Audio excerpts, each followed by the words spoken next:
Good afternoon, welcome to the workshop on active listening. My name is Dominique Moreau. I'm a percussionist with the Ottawa Symphony as well as a ringer with the St. Andrew's Ringer in Ottawa. And today we're talking about active listening. Active listening is listening to music as your primary activity.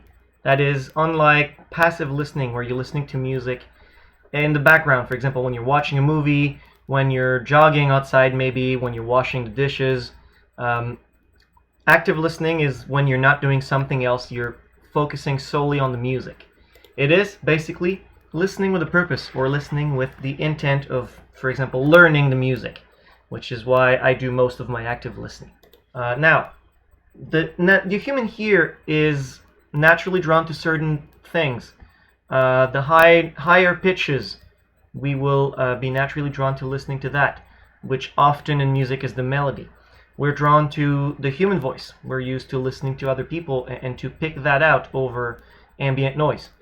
The lowest pitches when we're listening to music are just behind the highest pitch as what we hear the most. So we're going to hear the highest pitch, the lowest pitch, and then everything in between often gets blurred within our ear. Often we call that just a harmony. Loud sounds and prominent sounds will obviously be easy to hear. Unexpected sounds. That's why when you're in a cafeteria full of people, someone breaks a glass, everyone turns that way.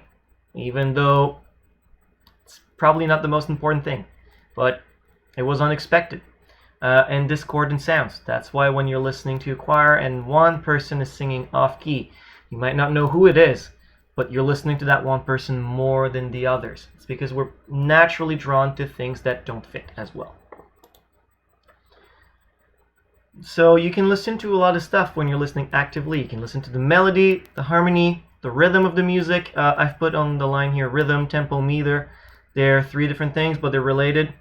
Instrumentation and timbre. So in the case of a handbell choir, it could be when there's a change to chimes, or when there's a change to thumb demps, or different details like that in how the instrument is used. Or singing bell, for example, completely different sound. If you're listening to music that has lyrics, the language, the diction, the accent, how together the singers are, this is an extra layer that music can have. Dynamics and articulations, one of the most important parts of music.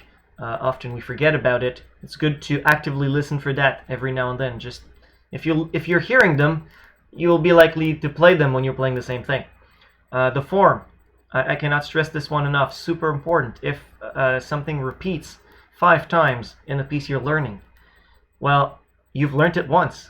You don't need to sit down and relearn it 4 more times. You can use that repetition to your advantage. How to listen actively. Now, this is the important part. First of all, we mentioned that active listening is listening as your primary activity. So you want to avoid any kind of distraction. You don't want to be doing it as you're doing something else. You want to sit down and not have anything else go into your mind other than the music that you're about to hear. So you want to avoid having the TV on. You want to avoid having your kids playing right next to you.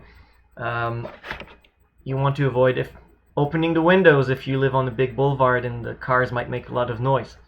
So distractions are to be avoided.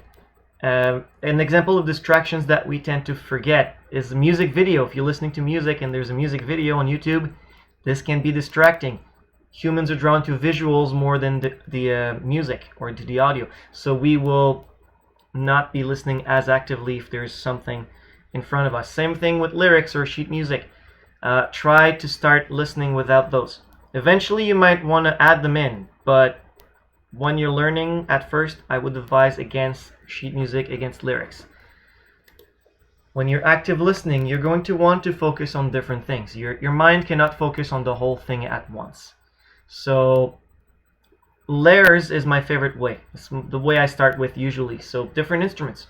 Okay, I'm going to listen to the bass, and then I'm going to listen to the piano, and then I'm going to listen to the singers, and then I'm going to listen to the low voices in the handbell choir if you're listening to handbell music, or the high notes, or I just want to listen to the chimes this time in this section, which brings me to the second one, listening in chunks. listening from the top of the piece to the bottom of the piece every single time is not a good way to listen actively and learn. If you're trying to learn something, go small. There's this 8-bar section that I have trouble with. I'm going to listen to that one for a lot until I understand exactly where my notes fit in. Or the interplay between the chimes and the bells in that section, I want to understand it more, so I will listen to that section more. When I'm transcribing, sometimes I go down to tiny little sections. Sometimes it's 1 or 2 beats, and I will listen to those 2 beats for sometimes 20, 30 times until I can write down everything that happens in that section. Listening subjectively or objectively, you want to choose the right one. If you're trying to listen to learn, don't try to make judgment calls. This is not helpful to learning the notes and learning the rhythms that you have to play. Try to just be more descriptive about what you're hearing. Covering your ears, that's a good trick, especially for music that's heavily produced like most pop music. You cover your ears, and then, what do I hear? There's a lot of stuff I cannot hear anymore. So it's a good way of trying to see, or to hear, what the producer thought was the most important thing. If you can still hear it when you cover your ears, it was meant to be important. It was not meant to be a little decoration. Drawing a map of the piece, that's one of my favorite tricks to do when you're doing forms, when you're listening for the form of the piece.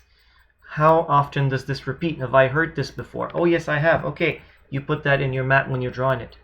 The next one, cannot stress this one enough. Listen multiple times.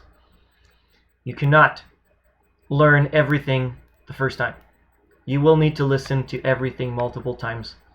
Even someone who is used to listening actively to a lot of stuff will need to listen multiple times to have every detail. I picked Joints by Ron Mallory, both because it's short, so I can fit it within the workshop, but also it was played at last festival, so for many of you it might be somewhat fresh in your memory. Let's start, and I'll stop again.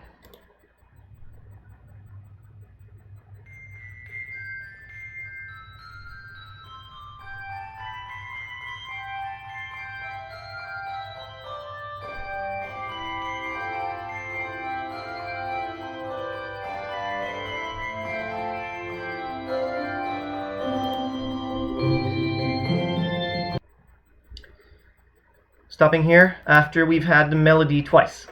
First time was melody alone. There was nothing else. It's just the tiny little bells playing the melody. There's no harmony. And then repeated again in octaves. So with another set of bells, but playing the same melody again, nothing else. And then the harmony comes in. It creates this... It fills the space a lot more. There's more stuff to listen to. I've stopped before the third iteration happens, because then the bass bells come in. And they're playing, in a way, they're playing long notes. They're playing notes that repeat. They're going to play the same notes sometimes 8 times in a row. So the composer could have decided to just, this is going to be a wrong, and it's going to be one long note because it doesn't change. But no, it's with mallets, it's repeated, and there's articulations, and there's rhythm. That adds a drive, a sense of direction to the music, because the rhythm is repeated. We're hearing it again and again and again, even though it's the same note. So I'll start it again, and you can focus on what the bass bells are doing, that rhythm that drives the piece forward.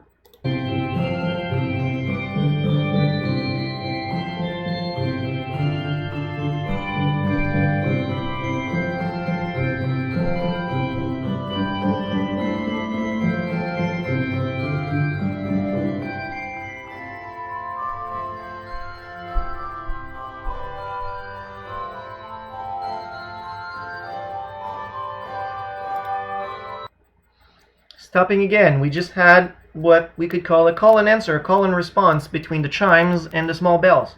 So you've got these two melody, or melody and counter melody, if you want to call it that way. Why would the composer do that? You can ask yourself those questions, but you can also try just notice that, oh, call and answer. If I'm playing the answer part, maybe it's very important I listen to the call, or vice versa. This is a discussion, a musical discussion. So as a musician, you want to know exactly what's happening, so you can listen to the people you're playing with And if you know what they're supposed to play, and it makes it easier, and you might want to match what they're doing for dynamics, for example. This is usually very important. Let's keep listening.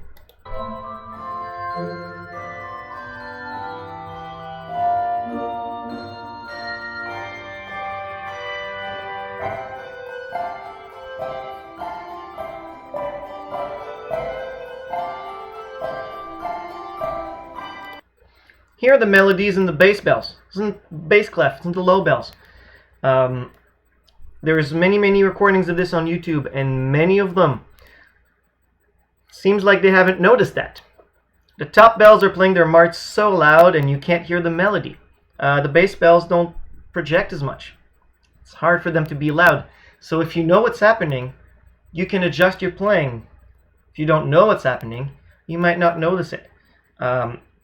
In this case, this is a very good recording. This is the one that is on Handbell World, for example, or any other website where they sell that piece. It's a professional recording, so they noticed those things and they made it the right way. But again, if you're listening to different interpretations, you might notice that, oh, these guys are paying attention to the melody, and for another recording, oh, I'm not sure they noticed that. Let's keep listening.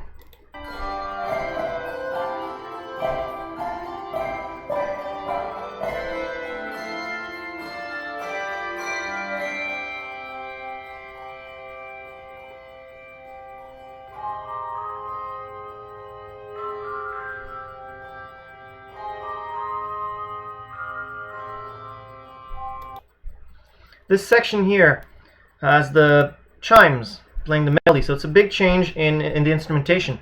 There's very few bells playing, and they're all in the bass clef, and there's very few of them playing. As well, the harmony is very stagnant. You've only got two chords here. You got a C chord and you got a weird A flat chord, and it's going back and forth between those two chords. There is no other change in harmony. The effect of that, it feels slower because there's less what we call harmonic rhythm. There's less change in the harmony. There's less rhythm happening, and the melody is not as energetic. So it feels as though it's slower, even though the tempo hasn't changed. So these are tricks that composers will use. On top of that, it's quiet. It's a lot quieter. So all of that contrast is picked up by the audience.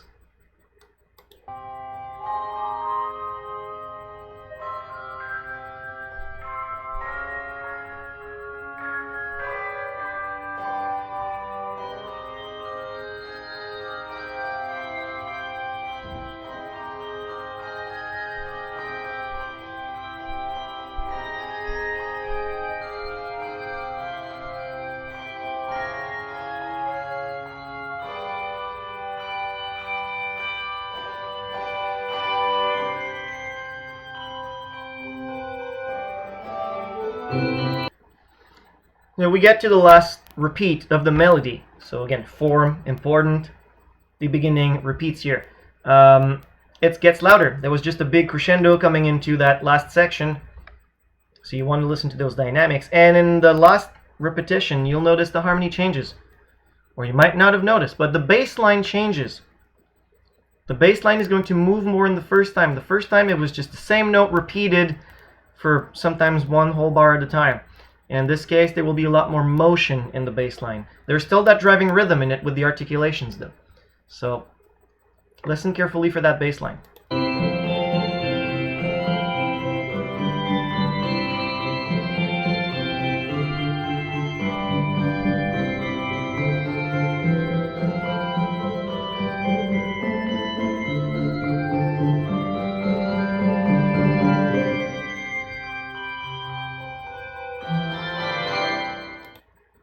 That last note, super short. Articulations, they have a lot of impact. If that last note was long, the effect would be completely different. It wouldn't be a bad effect. It wouldn't be something that is subjectively bad, but it would be completely different. And so what was the effect that the composer was trying to achieve here with that very short note at the end?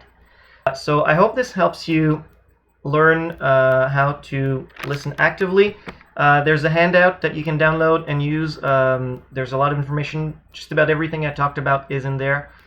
There's a long list on there of things you can listen to. So hope to see you to the next workshop, and happy listening.